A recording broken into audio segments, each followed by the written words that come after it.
Tosh gilam sirpanadimi? Yo'q, sirpanmaydi. Sababi tarkibida mayda tosh bo'lgani hisobiga yuzasi biroz zag'alroq bo'ladi. Shu sababli yomg'irda ham, qorda ham sirpanmaydi. Qanday sirtga tosh gilam yotqizsa bo'ladi? Asosan silliq va qattiq joylarga yotqiziladi. Beton, bruschatka, asfalt bo'lsa yotqizsa bo'ladi. Birinchi biz uni tozalaymiz, yuvamiz va tosh gilam yotqizamiz. Mashina yursa chidaydimi? Ha, bemalol chidaydi.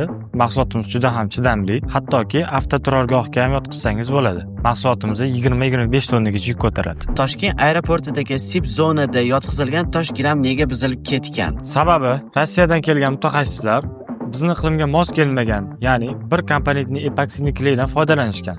Bu bizni iqlimga mos kelmaydi. Qishimiz quruq, yozimiz issiq bo'lgani sababli biz ikki komponentli epoksidli klaydan foydalanishni boshladik. Bu yanada tosh gilamni mustahkamroq va uzoq muddatga xizmat qilishga yordam beradi. Quyoshda tosh gilam rangi o'zgarib, sarg'ayib ketmaydimi? Yo'q, sababi biz tabiiy rangli toshlardan foydalanamiz hamda bizani epoksidli smalamiz ultrabinafsha nurlariga juda ham chidamli.